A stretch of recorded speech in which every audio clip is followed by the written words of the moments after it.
ahead on Early Birds. The Falcons hope to wrap up 2024 with a win in the Windy City. Big run for Algier into the end zone. We'll talk slowing down Justin Fields now and what the future could hold for the QB. Plus, Shock's down in Miami with the latest intel on UGA's bowl game. And we'll limber up with the Falcons left tackle and his secret workout that might surprise you. That and more ahead on Early Birds. Grab a cup of your favorite Joe and let's talk Falcons football on Early Birds, presented by Mercedes-Benz. Welcome into Early Birds. He's DJ, I'm Justin. And Shock, how is Miami and Orange Bowl life treating you? It is treating me great. We got beautiful weather. Things are going good. Dogs are getting ready to take on the Florida State Seminoles. So all is good down here in Miami, man. Hey, it's going to be a high of 33 in Chicago on Sunday, so a little different for the Falcons. Let's get things started with the opening drive. Falcons and Bears tomorrow afternoon in Chicago. Atlanta, of course, still a narrow path, but not impossible to get to the playoffs. Got to beat the Bears first, and maybe just as important, a chance to show progress heading into a crucial offseason. Playoffs or not, DJ? Yeah, no doubt about it. You talk about taking care of business. Number one is winning the opponent that's in front of you. You can't do anything unless you beat the Bears, who are right in front of you, and then other things have to happen. But if you don't take care of business, and like you said, 33 together, weather in Chicago, nothing else matters. Focus on the now, focusing on what's the important thing, and like you say all the time, keep the main thing in Chicago, and you got to go get a dub. That's what Arthur Smith's focused on as he tries to get his team back to 500 and build off last week's win. To me, the good teams I've been around is you're trying to play your best football at the end of the year. And certainly you hope we can continue to do that. And this week will be a unique challenge, as they all are, but that's what you want to see. I mean, to me, that's if you want to play in the postseason, then be a team that's relevant every year and double-digit wins. We need to play like that. As we continue on the opening drive, standing in Atlanta's way, a former High Five sports star. Chicago quarterback Justin Fields. We'll talk more about his future in a moment, but he is tough to slow down, Shock. Yeah, no doubt about it. He's one of those kind of guys that really can hurt you with his legs, his arms, and he's starting to get a little more confidence about himself throwing the football, but you got to force him to win within the pocket. Justin Fields has been a guy that everybody knows around this area and these parts, has played some really good football at times, but also has struggled. The Falcons hope in this ball game he plays the latter and struggles because he can do a lot of good things for you. And hopefully he doesn't set the part and go out and have a big game against our Falcons. And he also sets out a different goal every single week that he steps onto the field. 200, which is 2 touchdowns, no sacks and no turnovers. So that's pretty much my goal every game. And sacks, they don't put us behind the sticks, of course. And then you never want to turn the ball over to give the other team a short field. So definitely trying to avoid the turnovers and sacks for sure.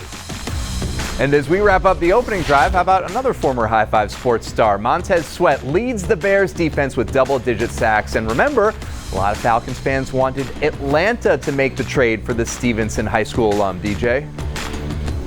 Yeah, no doubt about it. He's one of those kind of guys that can be a game wrecker for you. And for years, the Falcons have been looking for a guy who can rush the passer in a similar way that he does. Now he's on the opposite side, and he's a guy you have to make sure you account for. You got to chip him. You got to find ways to cut him. You got to find ways to get him out of the ball game, screen him, do something to get him out of use of rushing your quarterback. If you can find a way to protect the quarterback with him not doing the damage, you got a good chance of being successful. But he definitely is a guy that can wreak havoc. Keep Sweat off Taylor Heineke. Sounds simple when it's freezing cold outside. Welcome into Early Birds. Yeah. DJ Shockley getting ready for the Orange Bowl in Miami. We'll talk college ball in just a bit, but back to Justin Fields. There are some Falcons fans out there wondering if he could be Atlanta's QB of the future if the Bears choose to move on, draft a quarterback. Shock, what do you think?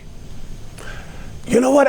For some reason inside of me, I have no inkling of this, but I don't think the Falcons are going to go that route. I know a lot of Falcons fans would love to have the homegrown kid back in Atlanta, but I think they had a chance to go get him. They had a chance for him to be the guy here, and they passed on him. So we'll see what happens. I could be wrong, but I think there are other choices out there that Arthur Smith or maybe, whoever's, calling has to go out and do. So I think Justin Fields is a great talent, but I'm not sure if he's going to be a Falcon anytime soon. Could be something to watch in the offseason. Well, Shock, you know what they say, you can't make it in the film room if you're stuck in the past. Chance the Rapper, Chicago's own, It wasn't a bad. I like appreciate that. Thank you very I like much. Chance. We'll see you in the. Thank you. We'll see you in the film room in just a few. But first, Arthur Smith said it earlier in the show. You want to play your best football at the end of the year. The Falcons rookie class is doing just that. Everybody talking Bijan, of course, but a bunch of rookies moving up the depth chart on defense, including Zach Harrison coming off a 2-sack game. And this week, he sat down one-on-one with our Luke Hetrick. Before you even took a snap your rookie year, what did a successful year one look like for you? Honestly, I wanted to see the field. Rolling out. Pressure coming. Bryce Young will not get away from Zach Harrison.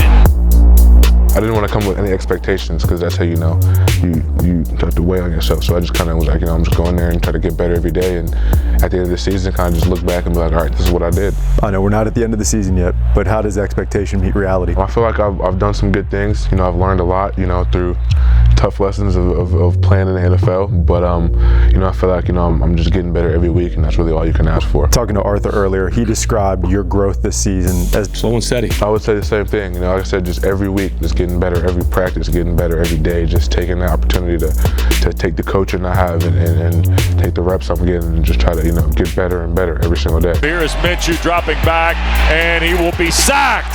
Zach Harrison has got his second sack in as many weeks for Atlanta. what was the moment where you went, okay, I know I can do this, but I know I can be really good at it? I'd probably say after the first game, like watching the tape, and I was like, okay, this is what the NFL is like. I can be a player here. Now I got to get there. I got to push myself to go do that. So it's not just talk, but I was like, I belong here in the league. Talking to you in the locker room after the game on Sunday, you were so complimentary of all the veterans, saying they've helped you out, they've taught you so much. What's the best lesson they've taught you so far? I wouldn't say it's a lesson, but really just like them encouraging me, them being like, Zach, bro, like you're gonna be a player in this league. Like, you might not see it right now because you're a rookie, and the rookie, you get lost in the rookiness of the first year in the league, but you're gonna be a player. And just hearing them constantly say that, and then seeing how happy they get when I make a play, it's like, okay, like those guys really got my best interest at heart. They're really in Zach's corner, and they want to see me succeed. What's the next step look like for Zach Harrison? Just being a consistent playmaker. I feel like being a guy that when the Falcons need to play, they can lean on Zach. They can look to Zach to make that play. It's time to get some game intel from Shock. You're invited into the film room. So cut the lights and let's get started. Well, this weekend, when the Falcons take on the Chicago Bears, it is a must that they rush the passer in a what I call disciplined way. And let's go back to the game against the Indianapolis Colts, where the Falcons did a good job. They got 6 sacks in the ball game. They did a good job of getting the guard, the Minshew, but it's how they did it, which was the key to success. Now, you look at this play, and it starts look like you have like 6, 7 guys at the line of scrimmage. You got all these guys at the line of scrimmage. You're wondering who is going to blitz, who's coming, who's not going, and this is part of the distraction. You have to make sure you give Justin Fields something different than what he sees pre-snap, than what he sees post-snap. You hear me talk about it all the time because it's so important. Now, snapping this ball, the guy I want you to pay attention to is Bud Dupree off the edge. He does a good job of getting up the corner. As you can see, they did drop 2 guys, so now you're only rushing with 4 guys, but it looked different. But Bud Dupree does such a great job of getting upfield, and when he gets upfield to a certain level, he forces Gardner Minshew to have to rush up in the pocket. When he rushes up in the pocket, you got 2 guys that are coming around his edge. You got Calais, you got Evan Kennedy, you got guys who are going to close the pocket. They do a good job in the middle of what we call muzzle rushing up the middle, so he doesn't have a lot of room to go. And then as he continues to climb in the pocket, now you get home, and now you can see 2 guys kind of retrace their steps, and they're able to get back home. This was a great job by the Falcons on last Sunday, getting to the quarterback. This is something they must do for Justin Fields, because he is a guy that we know can get outside and create a lot of havoc. Rushing with discipline, Justin will be key in this ball game.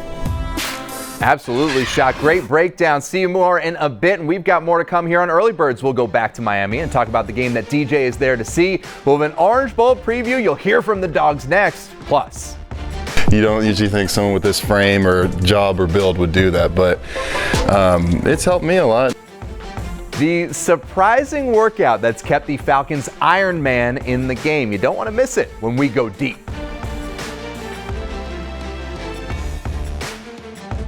Hey Falcons fans, score a touchdown with low tire prices at Mavis Tires and Brakes, the official tire retailer of the Atlanta Falcons. Visit MavisTire.com to find a store near you. You're watching Early Birds, presented by Mercedes-Benz. The best, nothing. And sponsored by the Georgia Lottery. Today could be the day. Truist, when you start with care, you get a different kind of bank. And the Home Depot, how doers get more done. More Early Birds coming back at you.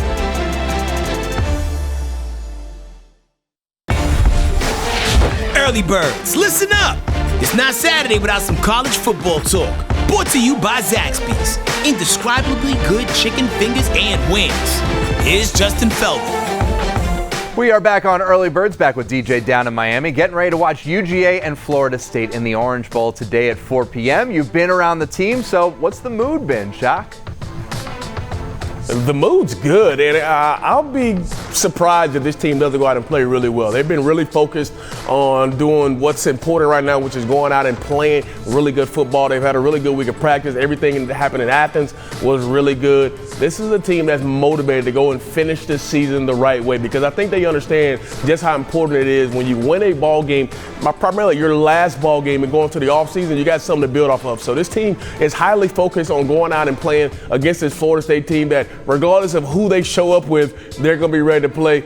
But the focus has been high heading into this ball game. And you mentioned it, Florida State will be without a lot of key players. These two teams arguably just missed the playoffs. So how do you see the game shaking out, DJ? You know, I think it's an uphill battle for Florida State. I think anybody understands what's going into this ball game. You're having your third-string quarterback. You don't have your top two receivers. You don't have your top back. You don't have your top pass rusher. I mean, these are all significant players, and the reason why Florida State was 13-0 coming into this season and thought they should have been in the playoffs. Well, now you don't have any of those guys to match what Georgia has coming into this ball game, which is a very talented team as well. So I think it's an uphill battle for Florida State. I think Georgia, with the talent they have, it's going to be a tough battle for Florida State to be in this game. All those guys, though, that DJ just listed won't be playing. The Dogs say doesn't matter. They're 13-0. First off, they're a really good team. To be able to do that in college football, you have to be a really good team. Offense, defense, special teams, and they've done that. They play super hard. They have really athletic players up front, back end. All around solid team. It's definitely going to be a challenge, but we're excited for it. It's a huge game, Orange Bowl. Obviously, just another one on the schedule, and we want to go out and do it. So we're super excited. I know they are as well, so it should be a really good game. You just heard from Ladd McConkey there, Shock. He's going to be playing today. Carson Beck playing today. Georgia, the opposite situation of Florida State. Kirby Smart got to be thrilled, DJ. Yeah, no doubt about it. He's one of those kind of guys that wants his players to kind of finish the season in the right way. And his players have kind of dictated and said that. They want to go out and fight for the teammates. They want to finish the season the right way, whether they're thinking about going to the draft or whether the situation is. These guys want to have another opportunity to play with their guys, and you got to respect all those guys for saying, hey, I come here to play football for the Dogs and finish the season the right way. And you're looking at video right now of Carson Beck, who not only says he's playing in the Orange Bowl, he'll be back next year. This week we got a chance to hear from Carson about his decision. I think the biggest thing for me was just like looking around that locker room after the loss and like seeing the emotions of the guys around me, you know, guys that we come in and we grind every single day. We work so hard, and like we've been going since January, you know, every single day, day in, day out. Seeing the emotions of the guys in that locker room, I was like, nah, like we got to do this again, or I have to do this again, and come back and, you know, just have another season with these guys, and the bond that we've created is going to be something special. All right, Orange Bowl coming up this afternoon. Shock, I'm not going to ask you to pick that game. I think we all know which way you'd go. I am going to ask you to predict the semifinals on Monday. Washington and Texas, Alabama and Michigan. So, who you got, Shock? Oh, these are going to be some interesting ball games. I'm looking forward to watching all of them. I think Alabama tops Michigan. I think they're just too talented. They finally run into somebody who I think is going to beat. On the other side, I think it's Texas. Texas is a big-time player in this ball game, and I think Texas finds a way to beat Washington. They are talented as well, and I think you get Alabama, Texas for part 2 in the national championship game. Ooh, Alabama, Texas part 2. So it would be an all SEC of the future matchup. I like it. And Shock, we also got the Peach Bowl today at Mercedes-Benz Stadium. Ole Miss and Penn State. Who you like in that one? Should be a fun game, DJ. Oh, we got some fellow compadres here in Sudu and Luke, who are both Ole Miss and Penn State. So I'm going to make one of them mad. I think Ole Miss comes out of this. I think Ole Miss is talented enough on that side, and Lane Kiffin finds ways to put up a bunch of points. Even though Penn State's only giving up 11 points, I still think it's going to be a good game, and I think Ole Miss tops them at the end. Should be a fun one in the Peach Bowl this afternoon at the bench. Shock, hold it down in Miami. We will see you in a few. Well, each week here on Going Deep, we ask a Falcons player to explain something that you might not know just from watching the games. Today might epitomize that idea. Jake Matthews plays one of the NFL's toughest positions, and he's one of the toughest guys in franchise history. Has the Falcons team record for most games played in a row. An unlikely workout has helped keep him healthy. He explains in this week's Going Deep.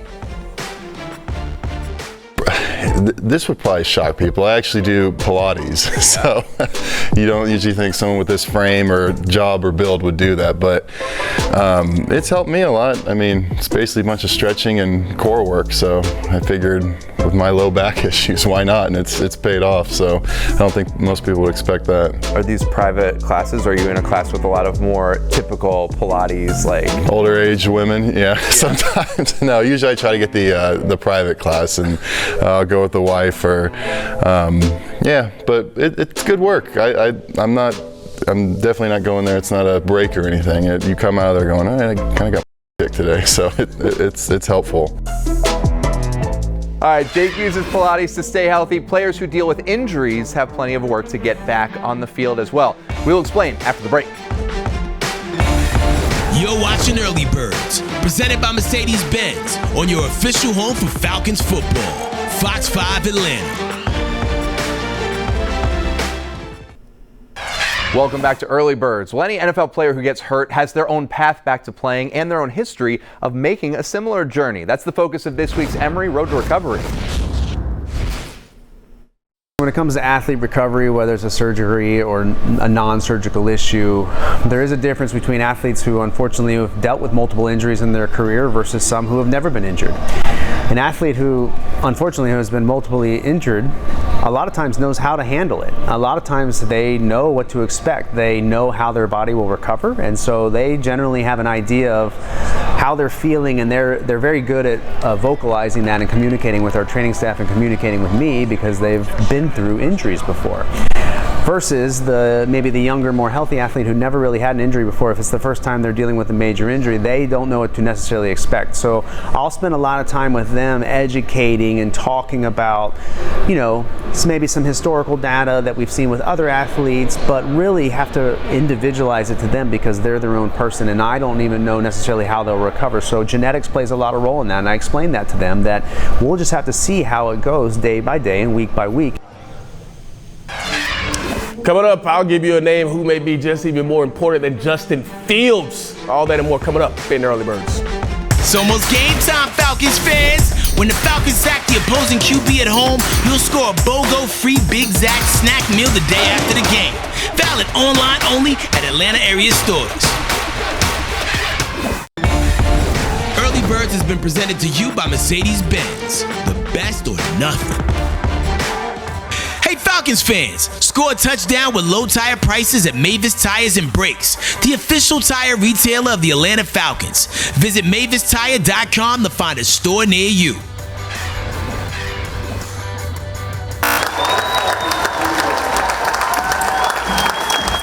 Well, last week the Falcons honored their players who've done so much in the community. Their community honor show at the Buckhead Theater. We know so many Falcons players give back in big ways. Good to see them honored. Back now with DJ in Miami, who does so much for us, covers college, covers the pros. So Shock, one more matchup to watch tomorrow. Justin, how about Khalil Herbert? He had over 100 yards last week. We talk about Justin Fields being a guy. You can't allow him to get going, too. If you do that, guess what? It would be a double whammy of a long day. So make him one-dimensional, man. Slow down that running game, whether it's the quarterback or anybody carrying the ball. Well, Shock, thanks so much. Enjoy the game. Get home safe. Thank you, all of us, for joining us here on Early Birds. For DJ Shockley, I'm Justin Felder. Have a good morning and a great rest of your weekend.